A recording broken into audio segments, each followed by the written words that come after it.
Teman-teman sebagiannya mungkin pernah dengar cerita ketika awal-awal dulu saya berangkat Mesir. Itu ngandelin Allah banget tuh. Pulang dari Mesir juga kayak gitu. Dan Allah itu emang suka ngasih kejutan. Yang namanya kejutan kita nggak boleh tahu duluan. Kalau tahu duluan namanya bukan kejutan. Ini nggak jelas nanti kayak gimana jadinya. Masa saya harus memilih pilihan-pilihan yang belum pasti. Udah, kalau itu Allah ridho berarti pasti. Kalau pilihan kita itu Allah senang berarti pasti. Pasti apa? Pasti ditolong. Pasti dikasih keajaiban. Pasti dikasih kebaikan. Itu pasti. Asalkan pilihan kita itu pilihan yang diridhoi Allah. Makanya kalau memilih sesuatu itu minta ke ustadz atau ke kiai, tanya dulu mana yang Allah suka di antara dua pilihan. Namanya istifta. Setelah istifta, kalau masih galau juga, misalnya ada 5 pilihan. 5 pilihan ini tanya ke kiai, Pak Yai, ini ada 5 pilihan dalam hidup saya. Kira-kira yang Allah ridhoi yang mana nih? Kata Pak Yai, 3 ini nggak baik, tinggal 2 berarti yang Allah ridhoi. Masih galau kan? Baru istikharah. Jadi istifta baru istikharah. Istifta itu apa? Minta pendapat ulama dulu. Mana yang Allah ridhoi? Kalau yang Allah ridhoi itu masih ada 2, dua-duanya baik, baru istikharah, minta Allah yang memilihkan mana yang terbaik di antara yang baik. Libatkan Allah. Doa itu harus jadi kebiasaan kita. Ada apapun doa. Mau garam, minta sama Allah. Garam aja minta kepada Allah. Sebutir beras, minta kepada Allah. Apapun minta kepada Allah. Karena Allah itu emang suka kalau kita meminta kepadanya. Kalau ada orang yang bilang malu banyak minta ke Allah, mending kita beramal aja, gak usah minta. Sesungguhnya para nabi itu suka meminta kepada Allah. Dan salah satu di antara nabi yang suka meminta kepada Allah itu namanya Ibrahim. Inna Ibrahim la'awwahun halim. Ibrahim itu awwahun. Awwah itu kata ulama tafsir da'a. Da'a itu artinya suka meminta, suka berdoa. Masalah sepele, berdoa. Sehingga kalau kita sudah melibatkan Allah dalam hidup kita, Allah Subhanahu wa ta'ala itu punya banyak cara untuk menyelesaikan masalah kita. Kayak doa Ibrahim pas beliau dimasukkan ke dalam api, itu kan masih ABG gitu kan, Ibrahim pas masuk ke dalam api, kurang lebih usia 17 tahun, masuk ke dalam api. Apa kata Ibrahim? Robbi, Engkau adalah Tuhan satu-satunya di langit, dan aku adalah hamba satu-satunya di bumi yang menyembahmu. Robbi, tolonglah aku. Aku tidak berharap kepada yang lain selain Engkau, kata Ibrahim.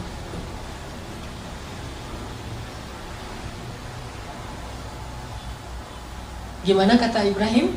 Robbi, Engkau satu-satunya Tuhan di langit, dan aku satu-satunya hamba yang menyembahmu di bumi.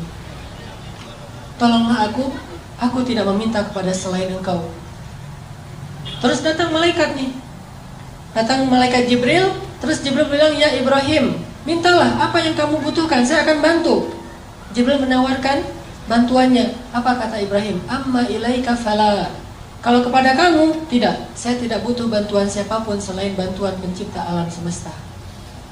Jadi kalau kita udah ngelibatin Allah utuh, walaupun dalam hidup kita, teman-teman, boleh kita minta bantu ke manusia, tapi hati kita gak boleh bergantung kepada manusia. Tangan kita boleh berjabat tangan dengan orang lain, bikin akad gitu. Saya terima nikahnya, akad jual beli gitu ya. Boleh kita berakad dengan manusia secara zahir, tangan kita doang nih yang boleh berakad dengan manusia, tapi hati kita nggak boleh berakad dengan manusia. Hati kita berakad dengan Allah. Hati kita yakinnya kepada Allah. Itu yang dikatakan oleh Ibrahim. Ketika Ibrahim di dalam api mau dibakar nih, Ibrahim mengatakan, Robbi, Engkaulah Tuhan satu-satunya di langit, dan aku hamba satu-satunya di bumi yang menyembahmu pada hari ini. Tolonglah aku. Kemudian Allah berfirman, ya nar, kuni bardan wa salaman ala Ibrahim. Wahai api, jadilah engkau sejuk dan menyelamatkan bagi Ibrahim alaihissalam. Ini kalau kita melibatkan Allah. Kalau ada yang bilang itu kan para nabi, ternyata cerita-cerita kayak gini bukan hanya terjadi kepada para nabi, terjadi kepada banyak orang soleh yang bahkan tidak disebut namanya. Terjadi kepada nabi, kepada ayah nabi, kepada ibu nabi, kepada anak nabi, kepada keturunan nabi, atau bahkan kepada pengikut nabi. Semua hamba Allah itu punya peluang yang sama untuk ditolong oleh Allah. Bukan hanya para nabi doang yang dapat pertolongan Allah. Semua ditolong oleh Allah. Atas nama hambanya pasti Allah menolong. Coba teman-teman perhatikan salah satu kisah di dalam Al-Quran. Kayak gimana Allah itu kalau nolong hambanya itu caranya agak-agak unik dan penuh dengan kejutan. Coba kita perhatiin di dalam surat Al-Qasas, surat 28. Pada punya aplikasi Quran? Coba buka surat Al-Qasas, surat 28 ayat 7. Surat Al-Qasas, surat 28 ayat 7. Saya akan tilawah dulu ayat 7 sampai ayat 13. Surat Al-Qasas ayat 7 sampai ayat 13.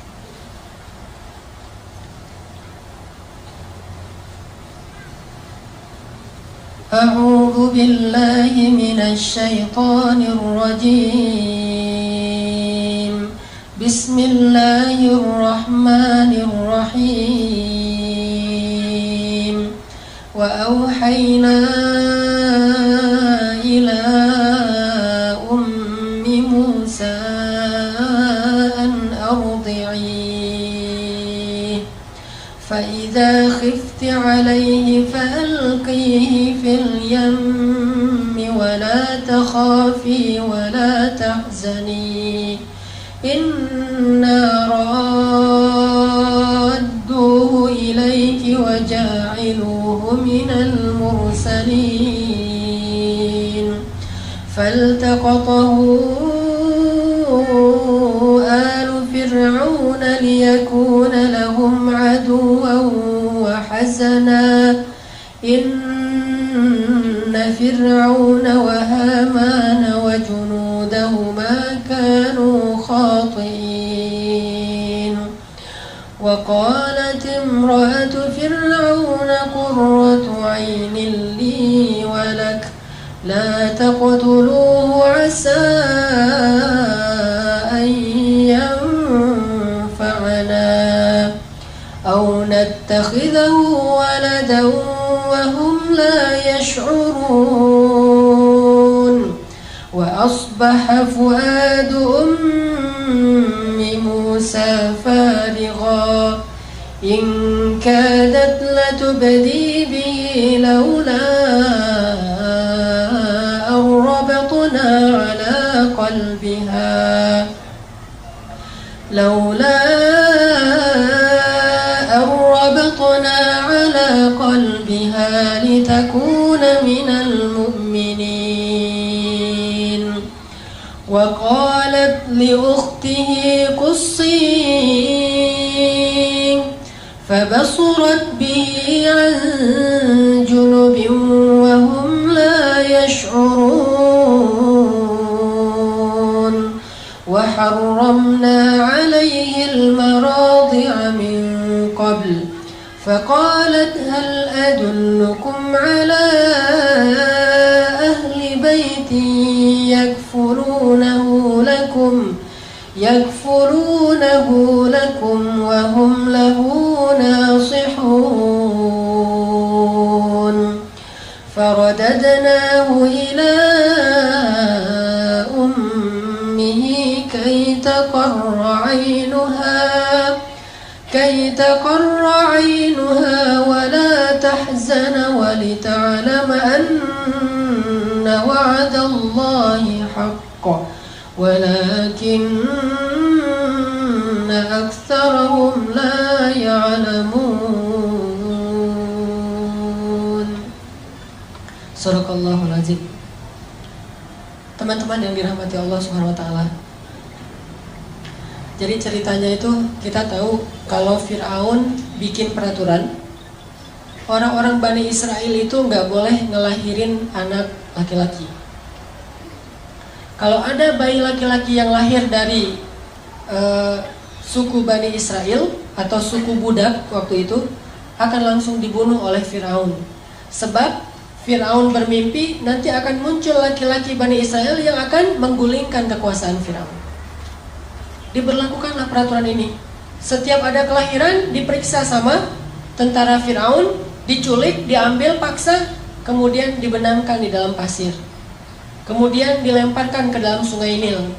Kemudian diberikan kepada serigala. Kemudian disembelih hidup-hidup. Kemudian diberikan sebagai makanan singa di dalam kandang singa milik Fir'aun. Semua bayi Bani Israel itu dibunuh. Sampai akhirnya setelah sekian tahun, laki-laki Bani Israel itu banyak yang sudah wafat karena udah tua, yang bayinya juga dibunuh. Terjadilah kelangkaan. Susah mencari laki-laki Bani Israel. Sedangkan orang Mesir butuh laki-laki Bani Israel sebagai budak untuk bekerja, buat piramid, menggembala ternak-ternak mereka, jadi tentara-tentara dari para golongan budak. Setelah generasi laki-lakinya habis, akhirnya Bani Israel hanya bisa mengandalkan perempuan. Dan pastinya tidak bisa maksimal seperti laki-laki, karena tenaga laki-laki lebih kuat dari perempuan. Walaisa dzakaru kal unsa. Barulah Fir'aun mengevaluasi kembali peraturannya, terus dia ganti. Yang tadinya setiap kelahiran bayi laki-laki dibunuh, sekarang diganti. Setahun boleh melahirkan bayi laki-laki, setahun lagi gak boleh. Tahun ganjil kalau lahir laki-laki, bayi laki-laki itu selamat. Tahun genap dibunuh, selang-seling. Dan qadarullahnya, Harun lahir di tahun ganjil, sehingga dia selamat, kakaknya Musa. Sedangkan Musa lahir di tahun genap. Pas Musa lahir, anak laki-laki, ibunya langsung khawatir, tahun ini gak boleh melahirkan anak laki-laki. Langsung dicari sama tentara Firaun. Akhirnya Allah menyampaikan ilham kepada ibu Musa, mengilhami ibu Musa melalui mimpi agar dia menghanyutkan bayinya di sungai Nil menggunakan satu kayak keranjang gitu. Ibu Musa bingung, benarkah ini perintah Allah? Kenapa mimpi saya aneh sekali beberapa malam terakhir? Akhirnya ibu Musa nanya ke ustadz-ustadznya Bani Israel. Kalau bahasa sekarang mungkin ngejapri ustadznya ya, tapi nggak di-read gitu, nggak DM, nggak di-allow, di-follow, nggak di-follow back.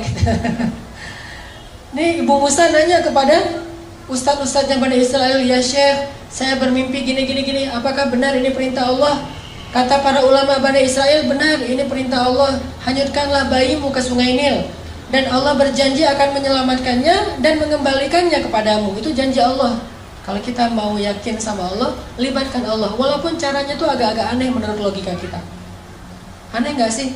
Bayi baru lahir, kesayangan ibunya bayi. Karena bayi Musa itu bayi yang sangat menakjubkan. Nih ya, by the way, Nabi itu semuanya keren-keren, gak ada Nabi yang gak keren. Gak usah Nabi, brand ambassador satu produk aja carinya model yang paling keren kan. Apalagi brand ambassadornya lah, langit tuh pasti orang yang paling keren tuh. Apalagi Musa. Musa itu terkenal cowok ganteng, keren. Walaupun mungkin beda dengan Yusuf. Saking gantengnya Musa, saking kerennya Musa, orang Bani Israel itu kepo. Musa itu kan kalau pakai baju selalu baju panjang, kemudian ketutup semuanya. Padahal kan tubuh laki-laki bagian mungkin sampai perut itu bukan aurat. Perutnya bukan aurat, dadanya bukan aurat, lengannya bukan aurat. Tapi Musa itu menjaga, walaupun bukan aurat, kalau untuk Musa mungkin bisa jadi aurat. Saking kerennya badan Musa. Kalau saya mungkin pas lagi tawaf umrah kan suka pakai pakai ihram, kadang-kadang kelihatan lengannya biasa aja. Tapi kalau kelihatan lengannya Musa, itu cewek-cewek, keren Musa, tubuhnya keren banget gitu. Sehingga Musa tuh kalau pakai baju selalu baju panjang. Sampai Bani Israel saking keponya sama Musa, mereka fitnah Musa dengan bilang, tahu nggak kenapa Musa itu pakai baju panjang terus? Gak pernah kelihatan lengannya, apalagi badannya gak pernah kelihatan. Kenapa? Karena tubuh Musa itu banyak kudis katanya. Banyak penyakit kulit katanya. Posting di mana-mana, viral. Jadi diomongin di antara Bani Israel, Musa penyakit kulit, hashtag posting. Direpost sama Bani Israel. Karena udah viral, semua orang ngomongin fitnah terhadap Musa. Akhirnya Allah Subhanahu wa Ta'ala menunjukkan pembelaannya kepada Musa. Itu nanti disebutnya di akhir surat Al-Ahzab. Suatu hari Musa lagi mandi di sebuah kayak sumur gitu, sumur tertutup. Musa lagi mandi di situ, bajunya ditaruh di atas batu. Jadi buka baju, taruh di atas batu, hanya pakai celana mandi. Ternyata diam-diam batu itu pindah.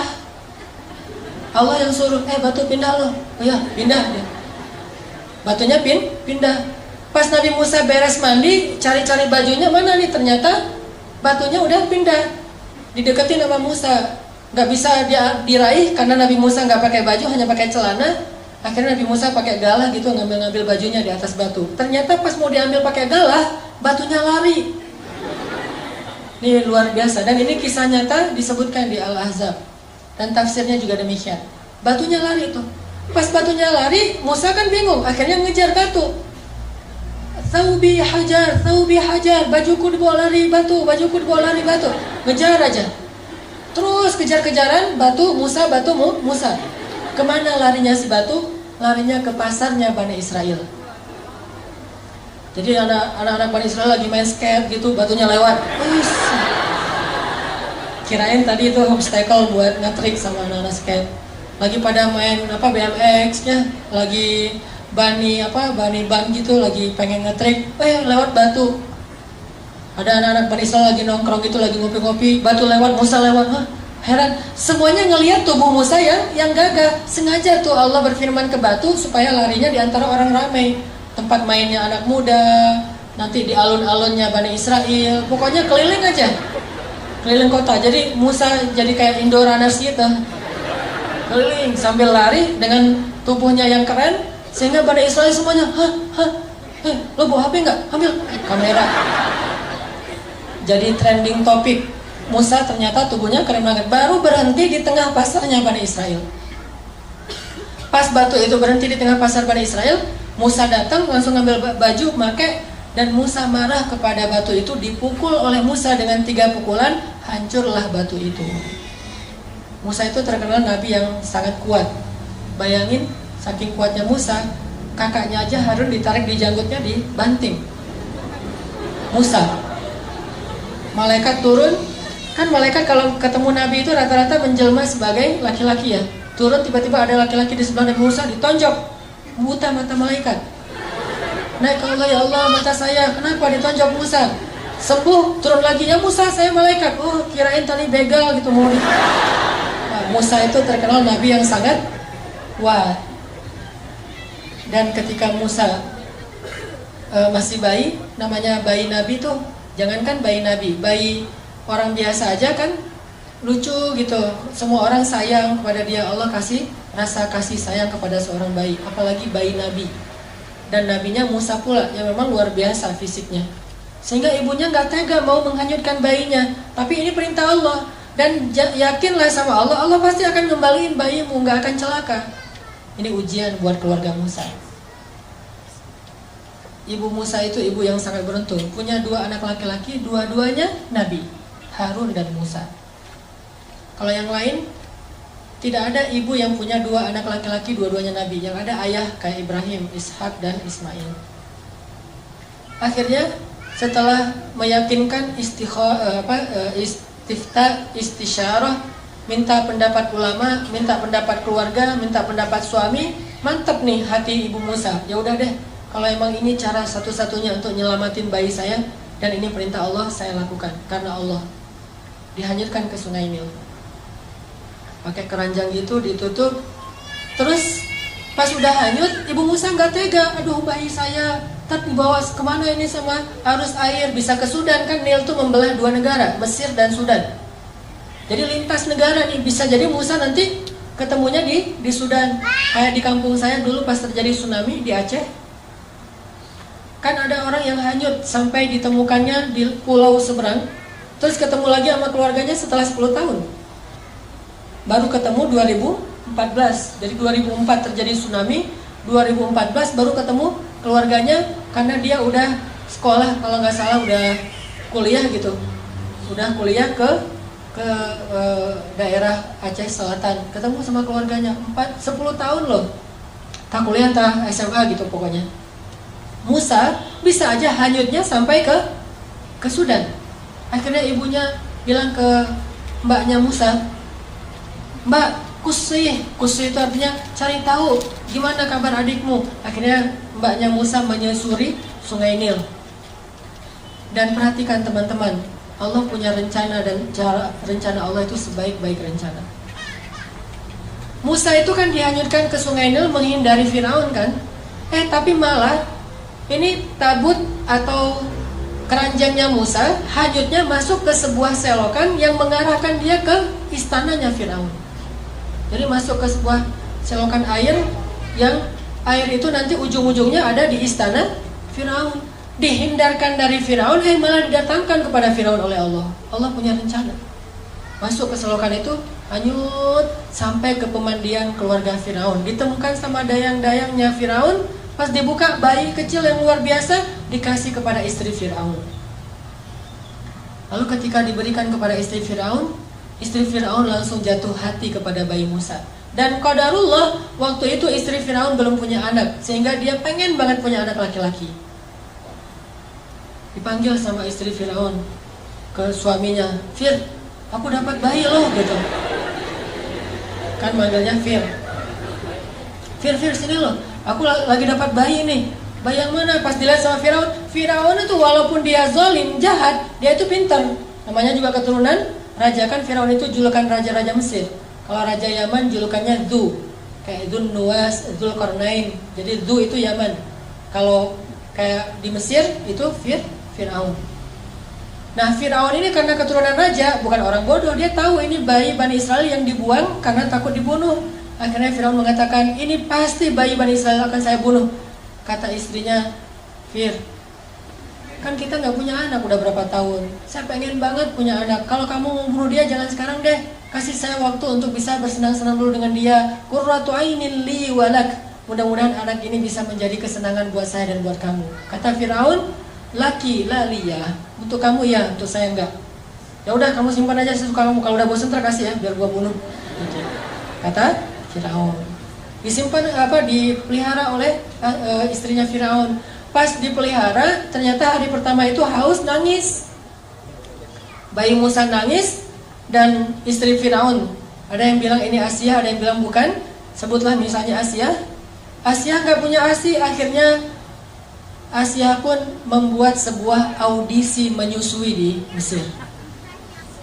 Bikin spanduk segala macam, iklan di TV, audisi ibu menyusui. Siapa yang bisa menyusui anak istana, anak raja, maka dia akan diberikan kekayaan yang sangat banyak dan akan diangkat sebagai salah satu keluarga angkat raja. Wah, ibu-ibu pada ngantri pengen ikut audisi. Ngantri lama. Ada ratusan orang yang pengen ikut audisi. Satu demi satu datang untuk menyusui Musa. Musa tidak mau. Semuanya pada menyusui. Enggak. Kalau sekarang mungkin gimana? Kalau aku sih yes, nggak tahu mas, anak gitu ya. Nah, ini artinya Musa nolak semuanya. Sampai akhirnya udah semuanya beres, yang mau menyusui nggak ada yang bisa. Di paling belakang itu kakaknya Musa, mbaknya Musa ikut audisi juga, ngantri. Sama pengawal ditanya, "Mau ngapain kamu sini?" "Saya mau ngantri."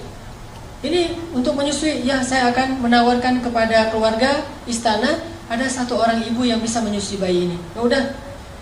Akhirnya dibawalah ibu Musa, dan ketika didekap oleh ibu Musa, maka Musa langsung menyusui kepada ibu kandungnya. Dan sejak saat itu Asia mengangkat keluarga Musa sebagai keluarga angkat istana.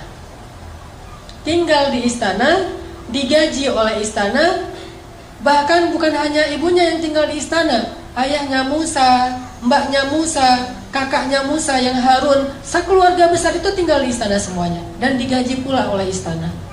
Itulah sebaik-baik rencana Allah.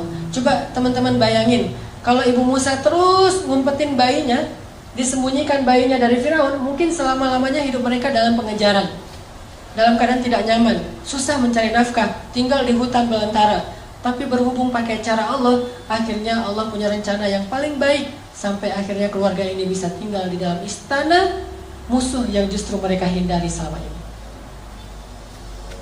Suatu malam Asia lagi gendong bayi Musa, lucu gitu, ketawa. Kalau kata orang Jawa mungkin ngeklek ya. Jadi Musa bayi itu ketawa sama Asia, wah digendong-gendong ketawa. Firaun dari jauh ngeliat aja. Terus Asia bilang kepada Firaun, "Fir, sini dong, ini bayinya lucu banget loh. Coba kamu gendong sekali aja." Kata Firaun, "Enggak, dia mah bukan bayi saya. Coba aja, siapa tahu kalau kamu udah gendong, kamu jadi senang sama dia." Karena dipaksa-paksa sama Asia, udah diambil sama Firaun. Pas digendong, Musa yang tadi ketawa-ketawa tiba-tiba langsung cemberut melihat Firaun.